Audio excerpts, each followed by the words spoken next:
Selamat datang di channel Pemuja Malam. Jangan lupa like, share, and subscribe ya. Terima kasih.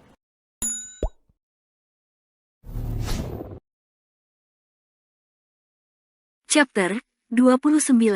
Karena kamu sama sekali gak salah, tamat. Mama Aurel menggelengkan kepalanya sebelum menanggapi kata Aurel. Tidak sayang, tempatku bukan di sini, bukan bersama Mama untuk saat ini, sahut Mama Aurel. Kamu harus pulang sayang, ke tempatmu yang seharusnya, bersama orang yang begitu menyayangimu, sambungnya lagi. Tapi Aurel mau sama Mama, rengek Aurel yang kini sudah menangis. Tidak untuk sekarang, tapi percayalah suatu saat kita pasti akan bisa berkumpul kembali, sahut sang Mama. Sekarang pulanglah, imbuhnya yang langsung pergi menjauh meninggalkan Aurel. Mama, jangan tinggalin Aurel Ma, gumam Aurel dengan mata yang masih terpejam. Cinta, hei, lirih Gavi dengan ibu jari yang mengelus pipi putih nan mulus milik Aurel. Mama, teriak Aurel beberapa detik kemudian dibarengi dengan mata Aurel yang terbuka sempurna. Cinta, lirih Gavi yang langsung memeluk tubuh Aurel. Aurel juga ikut membalas pelukan dari pria tercintanya begitu kesadarannya sudah 100%. Ternyata aku cuma mimpi, lirih Aurel dalam hati. Aku senang akhirnya kamu sadar juga cinta, kata Gavi begitu melerai pelukan mereka. Kamu gak tahu bagaimana khawatirannya aku melihat kamu yang terus saja menutup mata. Hatiku terasa sakit melihatmu terbaring lemah dengan selang yang menancap di tanganmu, imbuhnya lagi dengan air mata yang sudah menetes. Seorang Gavindra Marsio menangis. Ini adalah sesuatu hal yang bisa dibilang cukup langka. Jangan menangis, aku sudah tidak apa baik, kata Aurel dengan tangan yang menyeka air mata di pipi sang suami. Namun kegiatan itu terhenti seketika ketika Aurel mengingat sesuatu. Tangan yang semula berada di pipi Gavi, kini sudah berpindah di perutnya. Perut aku, lirih Aurel yang memegang perutnya. Kaget, bahkan pikirannya sudah kemana, mana saat merasakan perutnya kini sudah kembali datar. Anak aku, anak kita baik, kata Aurel yang langsung disertai dengan tangisan. Maafkan aku yang tak hati baik, hingga menyebabkan anak kita, katanya lagi. Shoot, kata Gavi yang sudah menempelkan ibu jarinya di bibir Aurel, pertanda jika wanita itu harus berhenti bicara. Anak kita baik saja. Saat ini dia berada di ruangan bayi karena sang momi masih sangat betah dengan tidurnya, sambungnya yang membuat perasaan Aurel sedikit lega. Baik, tolong maafkan aku, ucap Aurel sekali lagi. Wanita itu merasa bersalah atas apa yang menimpanya dan sang bayi. Dia merasa itu adalah kecerobohan dirinya yang kurang hati-hati. Kamu gak salah cinta, itu kecelakaan dan kita tak akan tahu kapan terjadinya, kata Gavi. Sebentar lagi dokter akan kemari untuk memeriksa keadaan kamu. Baru setelah itu aku akan meminta izin agar baby bisa dibawa ke sini, katanya lagi yang langsung diangguki oleh Aurel. Dan benar saja, baru juga Gavi menutup mulutnya, pintu ruangan terbuka dan menampilkan seorang dokter dengan beberapa perawat di belakangnya. Setelah menyapa sebentar, sang dokter dan perawat pun mulai memeriksa keadaan Aurel. Perkembangan kesehatan Nyonya cukup signifikan dan keadaannya juga sudah bisa dibilang baik, kata sang dokter begitu selesai memeriksa. Jadi semua alat ini sudah bisa dilepas kecuali infus, sebab tubuh Nyonya masih sedikit lemas, imbuhnya. Dan Nyonya juga sudah bisa dipindahkan ke ruang rawat, sambungnya lagi. Begitu mengatakan semuanya, dokter dan perawat yang memeriksa Aurel pun segera undur diri dari sana. Sedangkan di luar ruangan, seluruh anggota keluarga yang masih menunggu pun dibuat kaget juga khawatir. Karena tiba-tiba dokter dan beberapa perawat masuk dengan tergesa ke dalam ruangan ICU tempat di mana Aurel berada. Pikiran buruk pun langsung menghinggap di pikiran mereka. Bahkan saat ini Mommy Ivy sudah menangis di pelukan sang suami tercinta. Sudah Mom, jangan kayak gini, tenangin diri Mommy, kata sang suami dengan sebelah tangan yang mengelus punggung sang istri. Bagaimana Mommy bisa tenang Dad? Mommy takut terjadi sesuatu pada menantu kita Dad, sahut Mommy Ivy dengan isak tangisnya.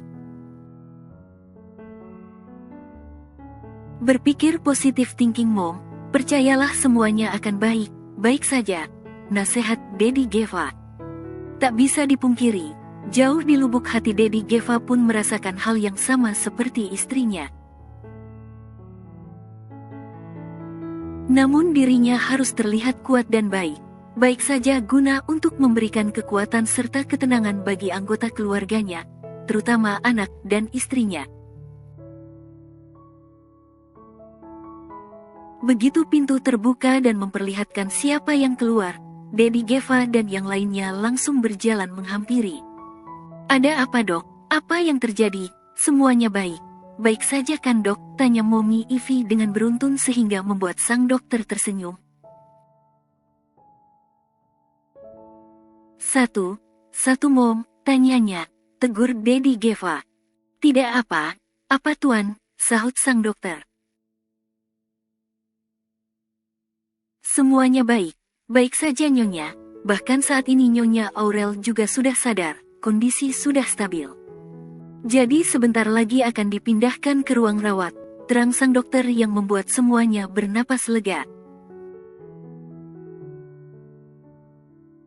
Apa kami bisa menemuinya Dok? Tanya Mommy Ivy yang sudah tak sabar ingin melihat dan memeluk menantunya. Sabar sebentar ya Nyonya, karena alat bantu yang ada pada diri Nyonya Aurel sedang dilepas, jawab dokter. Nyonya dan keluarga yang lain nanti bisa menemui beliau langsung di rumah rawat, imbuhnya. Kalau sudah tidak ada yang ingin ditangankan, saya pamit undur diri. Pamit sang dokter yang ingin pergi dari sana. Karena masih ada beberapa pasien yang harus dirinya periksa. Silahkan Dok dan terima kasih, ucap Mommy Ivy. Sayang, seru Mommy Ivy begitu memasuki ruang rawat Aurel diikuti anggota keluarga yang lain.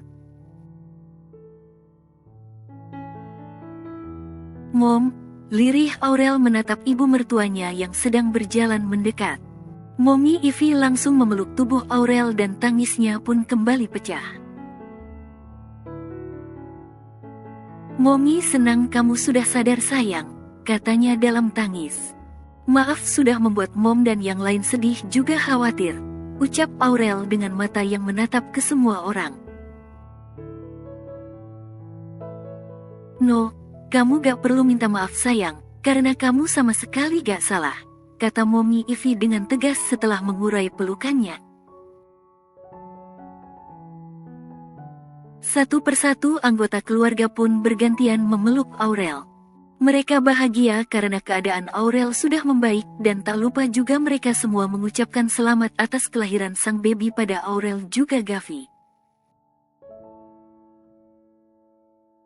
Permisi, Dedek bayi mau ketemu nih sama Mommy dan Daddy, kata seorang suster yang baru saja masuk ke dalam ruangan sambil mendorong box bayi.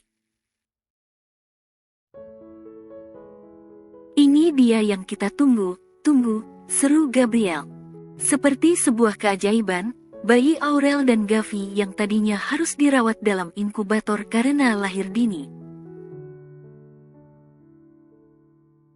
Tiba kondisinya menjadi lebih kuat dan stabil sehingga sudah tidak diperlukan berada di inkubator lagi.